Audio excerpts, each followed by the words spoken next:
പ്രായപരിധിയില്ലാതെ എല്ലാവരും ഒരുപോലെ ബുദ്ധിമുട്ടിക്കുന്ന ഒരു പ്രശ്നമാണ് ചുമ അല്ലെങ്കിൽ കഫക്കെട്ട് എന്നുള്ളതൊക്കെ തന്നെ. കുറഞ്ഞ ഒരു 4 ചേരുവകൾ മാത്രമേ എടുത്തിട്ടുള്ളൂ. ഫസ്റ്റ് നമുക്ക് ആവശ്യമുള്ള ഒരു 10 ഗ്രാമോളം ഉണങ്ങിയ ഇഞ്ചിയാണ്, ഡ്രൈ ജിഞ്ചർ, ചുക്കെന്ന് പറയും. അപ്പോൾ അത് ഇനിയിപ്പം പൊടിയാണെങ്കിൽ നിങ്ങൾക്കൊരു ടേബിൾ സ്പൂൺ ആയിട്ട് എടുക്കാം. അതുപോലെ തന്നെ സെയിം അളവിൽ തന്നെ കുരുമുളക് എടുത്തിട്ടുണ്ട്, 10 ഗ്രാം തന്നെ. ഇനിയിപ്പം പൊടിയാണെങ്കിലും 1 ടേബിൾ സ്പൂൺ ആയിട്ട് എടുത്താൽ മതി. നെക്സ്റ്റ് ചെറിയ ജീരകം ഒരു 20 ഗ്രാമാണ് എടുത്തിട്ടുള്ളത്. അതിനേക്കാൾ കുറച്ചുകൂടെ കൂടുതൽ എടുത്തിട്ടുണ്ട്. വലിയ ജീരകമല്ല, ക്യൂമിൻ സീഡ്സ് ആണ്. അപ്പോൾ അതും തന്നെ നിങ്ങൾക്ക് ഈ ഒരു ചുമയും പ്രശ്നങ്ങളൊക്കെ പോവാനും അല്ലെങ്കിൽ ആ സമയത്ത് വരുന്നൊരു അഗ്നിമാന്ദ്യം ഉണ്ടല്ലോ, വിശപ്പില്ലായ്മ പ്രശ്നങ്ങളൊക്കെ, അതൊക്കെ അകറ്റാനും ഒക്കെ ഇത് നല്ലതാണ്.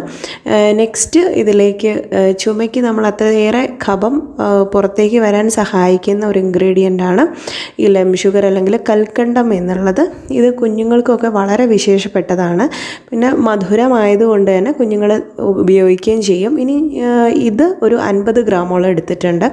അപ്പോൾ ഇതെല്ലാം കൂടെ നമ്മളൊരു മിക്സിയുടെ ജാറിലിട്ട് നന്നായിട്ട് പൊടിച്ചെടുക്കുകയാണ് വേണ്ടത്. ആ ഒരു ഫൈൻ പൗഡർ നിങ്ങൾക്ക് പൊടിച്ചെടുത്തതിന് ശേഷം നല്ല എയർ ടൈറ്റ് ആയിട്ടുള്ള ഒരു കണ്ടെയ്നറിലാക്കിയിട്ട് സൂക്ഷിച്ചു കഴിഞ്ഞാൽ ആവശ്യാനുസരണം കഴിക്കുന്ന സമയത്ത് ഒരു 2 പിഞ്ച് വരെയൊക്കെ കഴിച്ചാൽ മതിയായിരിക്കും, കൂടുതലൊന്നും വേണ്ട. അപ്പം ഈ രീതിയിൽ ഉണ്ടാക്കി ഉപയോഗിക്കാവുന്നതാണ്. ഇനി ഈ പൗഡർ ഫോം തന്നെ ചില ആരോഗ്യ പ്രശ്നങ്ങളുള്ളവർ അല്ലെങ്കിൽ നെഞ്ചെരിച്ചിൽ പ്രശ്നങ്ങളൊക്കെ ഉള്ളവരാണെങ്കിൽ ഞാൻ പറഞ്ഞിട്ടുള്ള എരിവിൻ്റെ കണ്ടൻറ്റ് അല്ലെങ്കിൽ ചുക്ക് കൂടുതൽ വെച്ച് കുരുമുളക് കുറയ്ക്കുകയോ അല്ലെങ്കിൽ അത് നേരെ ഓപ്പോസിറ്റോ ചെയ്യാവുന്നതാണ്. ആ രീതിയിൽ നിങ്ങൾക്ക് കൽക്കണ്ടം കുറച്ചുകൂടെ ഇരട്ടിയെടുത്ത് ആ രീതിയിൽ ചെയ്തെടുക്കാവുന്നതാണ്. അപ്പോൾ ഈ ഒരു പ്രശ്നത്തെ ഇല്ലാതാക്കാൻ സാധിക്കും.